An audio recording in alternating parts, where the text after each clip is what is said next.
श्री शिवाय नमस्तुभ्यम। हर हर महादेव। आप सबको पता है कि 18 सितंबर को हरतालिका तीज का बहुत ही प्यारा सा पर्व है और साथ ही साथ इस दिन सोमवार पड़ रहा है, जो कि इस पर्व को बहुत खास और बहुत विशेष बनाता है। मेरी बहुत सारी बहनें, मेरे बहुत सारे भाई परेशान रहते हैं, भैया हमारी कोई इच्छा नहीं पूरी हो रही है, महादेव हमसे बहुत नाराज हैं, तो ये वीडियो आपके लिए है। बस हरी चूड़ियों वाला छोटा सा उपाय करिएगा, आप तो खुश रहेंगे ही रहेंगे, साथ ही साथ आपका पूरा परिवार भी बहुत खुश रहेगा। लेकिन कुछ पॉइंट बताऊंगा, उन सभी चीजों को नोट करेंगे, उसके बाद उपाय की बात बाद में करेंगे, ठीक है। देखो यहाँ पर आपको दिख रही होंगी हरी चूड़ियां। मैंने स्क्रीन पर इसलिए हरी चूड़ियां लिख रखी थी क्योंकि ये जो व्रत होता है, ये जो दिन होता है, व्रत रहते हो या व्रत नहीं रहते हो, उससे कोई दिक्कत नहीं है। आपको यह सारे काम करने ही करने हैं। आपको क्या करना है, महादेव का जो भी आप पूजन करोगे उसमें हरी चूड़ियों का इस्तेमाल या फिर हरी साड़ियों का इस्तेमाल करोगे। अगर आप मैरिड हो, शादीशुदा हो तो ज्यादा पहनना। अगर आप मैरिड नहीं हो तो आप 2-4 चूड़ियां भी अपने हाथों में डाल सकते हो। ठीक है, इतनी चीजें क्लियर हुई। हरी चूड़ियों का बहुत बड़ा महत्व माना जाता है हरतालिका तीज पर और साथ ही साथ सावन के भी महीने में। दो चीजें क्लियर हुई। अब देखो, जो हरतालिका तीज होता है ना, ये हरतालिका जो तीज है, इसमें मेन जो फोकस होता है ये है शिव परिवार की हमें भक्ति करनी चाहिए।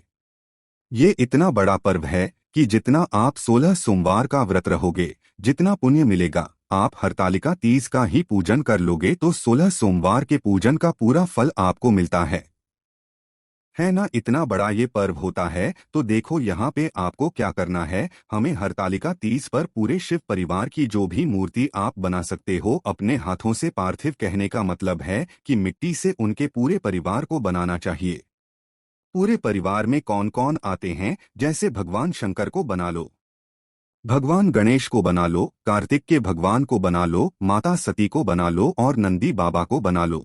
लोगों की हमको पार्थिव यानी कि मिट्टी से बनी हुई चीजों, मतलब मिट्टी से हमें बनाना चाहिए। लेकिन यहाँ पर काफी लोग परेशान होंगे, भैया ठीक है हरतालिका तीज का बहुत महत्व है, मानते हैं, लेकिन हम मिट्टी से तो नहीं बना पाएंगे। तो बिल्कुल परेशान मत हो, अगर मिट्टी से नहीं बना पाते, वैसे नियम है कि मिट्टी का ही बनाना चाहिए, यही नियम ही है इस व्रत का या फिर इस पूजन का। लेकिन नहीं बना सकते हो तो आपको पता है कि महादेव के शिवलिंग के ऊपर उनका पूरा परिवार विराजमान है, पता है ना। तो आप कोई भी जो भी करेंगे महादेव के शिवलिंग के ऊपर भी कर सकते हैं, ठीक है। तो दो काम यहाँ पर आपको समझ में आ गया कि हरी चूड़ियां हमें क्यों पहननी चाहिए, हमें भगवान की कैसे मूर्तियां बनानी है, कैसे क्या करना है। दो चीजें क्लियर हुई। जो तीसरी चीज हरतालिका तीज पे बहुत ज्यादा इम्पोर्टेंट होता है, वो चीज है फुलेरा।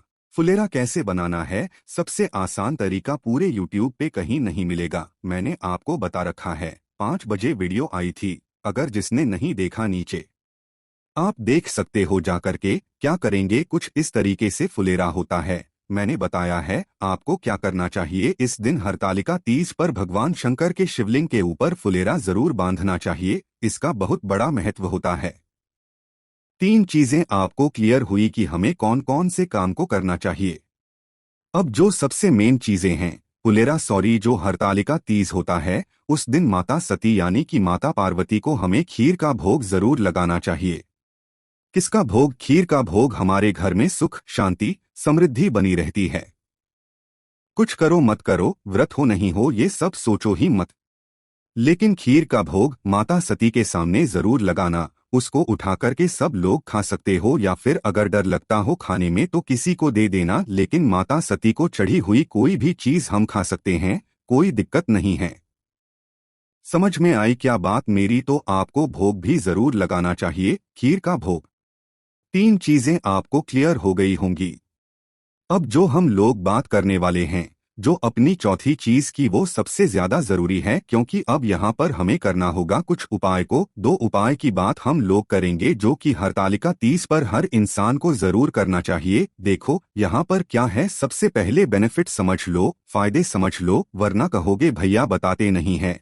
इस उपाय को जो भी व्यक्ति कर लेता है तो वंश की वृद्धि, आपके परिवार में कभी कोई दिक्कत नहीं होगी, किसी की मतलब अकाल मृत्यु नहीं होती है, पहली चीज। दूसरी चीज, जो भी व्यक्ति इस उपाय को करता है वो अगर किसी से कर लेता है तो उसकी इच्छा भी पूरी होती है, साथ ही साथ धन संपदा की कमी भी खत्म होती है ना। देखो यहाँ पर क्या दिख रहा है, आपको दिख रहा होगा यहाँ पर केसर है ना, तो आपको भी इसी तरीके से लेना होगा, थोड़ा सा ज्यादा केसर लेना। अब केसर अगर असली वाला लोगे तो वो बहुत महंगा मिलता है, लेकिन आपको क्या करना है, पूजा पाठ में इस्तेमाल होने वाला लेना है। किसी भी पूजा पाठ के स्टोर पे जाओगे इजीली मिल जाएगा। फिर लेना तांबे का लोटा और इसमें जल भर देना अपने घर से, और इसी के अंदर केस जो भी व्यक्ति हरतालिका 30 फिर से बोल रहा हूँ, जो भी व्यक्ति हरतालिका 30 पे तांबे के लोटे में केसर को डालकर के महादेव के शिवलिंग के ऊपर समर्पित कर देता है, उसके जीवन के सारे कष्ट खत्म हो जाते हैं और महादेव उससे बहुत ज्यादा खुश होते हैं। बहुत सुंदर सा, बहुत प्यारा सा उपाय था, सभी को जरूर करना है। फिर से बोल रहा हूँ, व्रत हो या नहीं हो कोई दिक्कत नहीं है, बट करना जरूर सुबह करना। चाहो सुबह करो, शाम को करना चाहो शाम को करो, कभी भी कर सकते हैं, ठीक है। यहाँ पर हम लोगों ने उपाय की बात कर ली है। अब इस वीडियो का सबसे आखिरी उपाय की हम लोग बात करते हैं, जो बहुत सुंदर है, बहुत प्यारा है, और ये वीडियो स्पेशली है, मतलब ये जो उपाय है स्पेशली है धन संपदा के लिए। बहुत ज्यादा लोग परेशान रहते हैं, है ना। देखो यहाँ पर क्या दिख रहा है, इसके ऊपर आपको दिखना होगा चावल और कुछ हल्दी दिख रही है। तो हमें ये दोनों चीजों को ऐसे नहीं लेना है, हमें लेना होगा पीला चावल। क्या लेना है? पीला चावल। अब आपका मन हो तो उस चावल को आप चाहे तो हल्दी से पीला कर सकते हैं, हल्दी से करने में आपको डर लगता है, असमंजस है तो परेशान नहीं हो, आप उस चावल को पीले चंदन से भी पीला कर सकते हो, ठीक है। कहने का मतलब है कैसे भी करके हमें पीला चावल ही चाहिए, गिनती नहीं करनी है, बस एक चुटकी पीला चावल, ठीक है, ले लिया। साथ ही साथ हमें लेना होगा इस तरीके से बेलपत्र, बहुत प्यारी सी, बहुत सुंदर सी 11 बेलपत्र की जरूरत होगी, ठीक है। कितनी? 11 बेलपत्र। इन दोनों चीजों को लेना और फिर लेना होगा तांबे का लोटा और इसमें चढ़ाना, मतलब इसमें डालना है जल, और वो भी अपने घर से। इन तीनों चीजों को लेना, फिर आप अपने हाथ में सब चीजों को लेकर महादेव के मंदिर में पहुंचना। पहुंचने के बाद अपने दाहिने हाथ में जो आपके पास में 11 बेलपत्र है, उसको आपको अपने हाथ पे कमल पुष्प बनाना है। कमल पुष्प कैसे बनाते हैं, आपको एक एक करके सभी डंडियों को जोड़ते चले जाना है, बेलपत्र को कुछ इस तरीके से रखते चले जाना है, एक के बाद एक ऐसे लाइन से रखते चले जाना, एक चक्र के फॉर्म में बन जाएगा, ठीक है। कुछ इस तरीके से आपको बनाना होगा, मतलब कमल पुष्प जितनी बनाने के बाद महादेव के शिवलिंग के पास जाके खड़े होना। थोड़ा सा नियम समझेंगे कि सबसे पहले कौन कौन सी चीजों को करना होगा। आपके पास में क्या है, जो कमल पुष्प आपने 11 बेलपत्र से बनाया हुआ है, फेस रखना उत्तर दिशा, नॉर्थ डायरेक्शन, और पूरा का पूरा महादेव के शिवलिंग के ऊपर कमल पुष्प बनाकर बना ही महादेव के शिवलिंग के ऊपर समर्पित करना है ना। पहला काम तो ये करना होगा, काम कर दिया। दूसरा काम हमें क्या करना है, दूसरा काम आपको करना होगा, जो आप अपने तांबे का लोटा लाए ना, एक चीज मैं बताना भूल गया, उस तांबे के लोटे में एक चुटकी लाल चंदन भी डाल देना है। उसके बाद उसी यह कमल पुष्प के ऊपर जल को समर्पित करना, श्री शिवाय का ध्यान करते हुए। जिस भी वजह से इस उपाय को कर रहे हो, उसकी कामना से इतना काम कर लिया। जब ये सारे काम आप कर चुके हैं, तो सबसे लास्ट में जब आपको घर आना होगा, उसके बाद जो आपने एक चुटकी पीला चंदन लिया, पीला अक्षत लिया हुआ है,